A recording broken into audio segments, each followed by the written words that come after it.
जय श्री राम मित्रों, बहुत बहुत स्वागत है आप सभी का। मित्रों, अगर हमारे सिर पर बाल अच्छे हैं, घने हैं, तो जो हमारे चेहरे का एक ओज तेज है वो अलग ही नज़र आता है। बाल हमारे चेहरे पर चार चांद लगा देते हैं, हमारी सुंदरता को भी बढ़ाते हैं। पर आज के समय में जो भाग दौड़ वाली ज़िंदगी है, स्ट्रेस है, साथ में खाने पीने में काफ़ी सारे केमिकल हैं, जिसके कारण लगातार बाल बहुत ज़्यादा झड़ते रहते हैं। और जब ये बाल निकलने से ज़्यादा झड़ने लगते हैं, अर्थात जितने बाल निकल रहे हैं उससे ज़्यादा अगर झड़ने लगें तो धीरे धीरे गंजापन होने लगता है और बाल बहुत ज़्यादा कम हो जाते हैं। पर आज की इस वीडियो में मैं आपको बताऊंगा कि कैसे आप अपने बालों की रक्षा कर सकते हैं।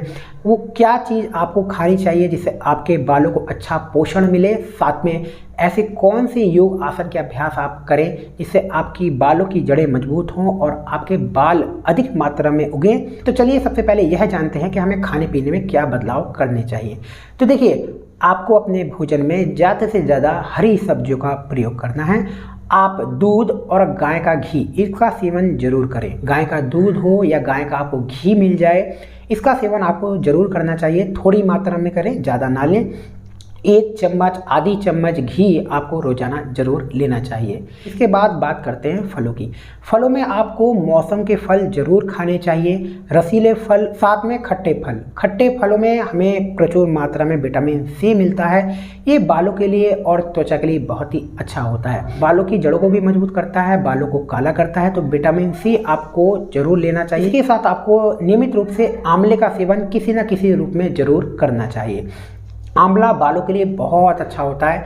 ये बालों की जड़ों को भी मजबूत करता है, हमारे शरीर के लिए, आंखों के लिए बहुत अच्छा होता है, हड्डियों के लिए अच्छा होता है और बालों को एक नए प्रकार की चमक आंवला देता है। तो ये सभी चीज़ें आप अपने खाने पीने में ज़रूर सम्मिलित करें। और जो जंक फूड होते हैं, फास्ट फूड होते हैं, बाहर का खाना, इसको आप कोशिश करें इससे दूर रहें। जंक फूड से, फास्ट फूड से तो आप बिल्कुल दूरी बना लें तो ही बहुत ज़्यादा अच्छा है, वो आपकी सेहत के लिए भी और आपके बालों के लिए भी। अब बात करते हैं योग आसनों की। हमें ऐसे सारे योग आसन करने हैं जिससे अधिक से अधिक मात्रा में जो रक्त है वो हमारा ब्रेन की ओर पहुँचे, हमारे मस्तिष्क की ओर पहुँचे। तो सबसे पहले तो हम क्या करेंगे, हमें अपने हाथों की उंगलियों से थोड़ा सा तेल लेना है। तेल में आप नारियल के तेल का प्रयोग कर सकते हैं या कोई ऐसा तेल जिसमें केमिकल ना हो। ऐसे तेल को आपको अपने हाथों की उंगलियों के पोरों पे लगाना है और इस प्रकार से आपको अपने मस्तिष्क पर अच्छा से मसाज करनी है यहाँ पर, जिससे यहाँ पर संवेदनशीलता बढ़ेगी अच्छा से। यहाँ पर आपको मस्तिष्क के आसपास सब में मालिश करनी है धीरे धीरे, और इसके बाद आपको अपनी बालों की जड़ों में भी अच्छा से तेल को लगाना है।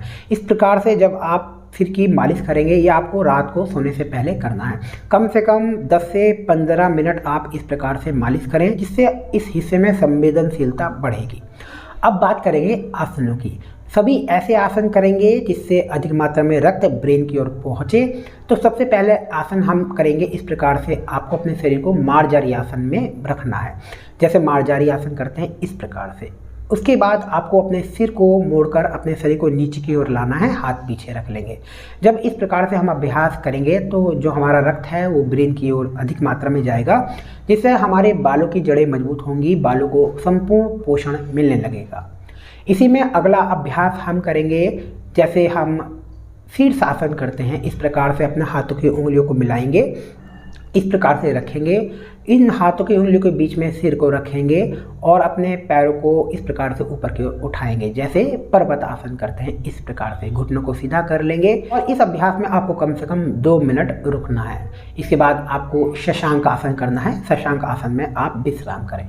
इसके बाद अगला आसन ये करेंगे हम, जैसे हम सूर्य नमस्कार के अभ्यास को करते समय पर्वतासन करते हैं, इस प्रकार से अपने हाथों को रखें, पैरों में थोड़ा सा अंतर रखें और अपने हाथों को सीधा करते हुए इस प्रकार से अपने शरीर को बनाएं। चेहरे को ज़्यादा से ज़्यादा नीचे की ओर लाने का प्रयास करें। इससे आपके गर्दन पर, हाथों पर, कंधों पर और पैरों की मांसपेशियों पर एक खिंचाव आएगा। इस अभ्यास में कम से कम 1 मिनट तक बने रहने का प्रयास करें। इसके बाद और अंतिम अभ्यास है हमारा शीर्षासन।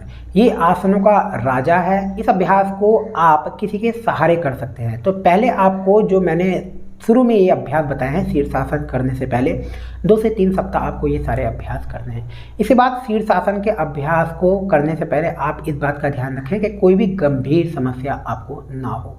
तो आपको शीर्षासन करते समय इस बात का ध्यान रखना है, बीपी आपका ना ज़्यादा रहता हो या कम रहता हो, या कोई गंभीर समस्या आपको ना हो। इसके बाद ये पहले जो आसन है वो सब आप कर सकते हैं, पर शीर्षासन को करते समय इस बात का आपको विशेष ध्यान रखना है। शीर्षासन को करने के लिए दोनों हाथ की उंगलियों को इस प्रकार से मिला लें। अब उंगलियों के बीच में इस प्रकार से जब हाथ रखेंगे, सिर को अपने हाथों के बीच में इस प्रकार से रखें। अब आप इस अभ्यास को, क्योंकि आपको अभी इसका अभ्यास नहीं होगा करने का, तो आप अपने किसी साथी से कहें कि वो आपके दोनों पैरों को ऊपर उठाने का प्रयास करें, आपकी इसमें मदद कर दें। अब धीरे धीरे प्रयास करें। आप इस अभ्यास को दीवार के सहारे भी कर सकते हैं। धीरे धीरे दोनों पैरों को ऊपर उठाएं और इस अभ्यास में शुरुआत में तो 30 सेकंड ही बने रहें। धीरे धीरे इस अभ्यास के समय को आप 2 से 3 या 4-5 महीने के बाद 2 मिनट तक इसके समय को आप बढ़ा सकते हैं। शीर्षासन का अभ्यास तो इतना अच्छा है कि अगर आप नियमित रूप से इसका अभ्यास करते हैं तो आपके जो आंखों की रोशनी है वो भी बढ़ेगी, आपके चेहरे का निखार भी बढ़ेगा, चेहरे की चमक बढ़ेगी, साथ में बालों के झड़ने की समस्या तो दूर हो ही जाएगी, नए बाल भी तेज गति के साथ उगने लगेंगे। तो ये सभी अभ्यास आप करें और अपने खाने पीने में परिवर्तन करें, अपने लाइफस्टाइल जीवन शैली में थोड़ा सा सुधार करें। साथ में तनाव को दूर करने के लिए आप 2 प्राणायाम जरूर करें। इन प्राणायामों को आपको खुले स्थान पर करना है। तो पहले प्राणायाम में आपको ऐसे करना है कि बिल्कुल सीधे बैठ जाएं और धीरे धीरे अपनी नासिका से श्वास को भीतर खींचें। पूरा लंबा गहरा श्वास धीरे धीरे भीतर खींचें, फिर धीरे धीरे पूरी श्वास को बाहर निकाल दें। तो इससे हमारे शरीर में ऑक्सीजन लेवल बढ़ता है, जिससे स्ट्रेस कम होता है। दूसरा प्राणायाम आपको करना है भ्रामरी प्राणायाम। इस प्राणायाम को कम से कम 10 से 12 बार करें, जिससे आपका जो स्ट्रेस लेवल है वो कम होगा, आपके स्ट्रेस जो हार्मोन्स है वो बैलेंस होगा। तो ये सभी अभ्यास अगर आप करते हैं तो निश्चित रूप से आपके बालों के झड़ने में बहुत तेजी के साथ कमी आएगी, ज़्यादा बालों की जो जड़ें हैं वो आपकी निकलने लगेगी। तो आप सभी योग का अभ्यास जरूर करें और आप सभी के लिए भगवान से बहुत सारी प्रार्थनाएं। आप स्वस्थ रहें और खुश रहें। जय श्री राम।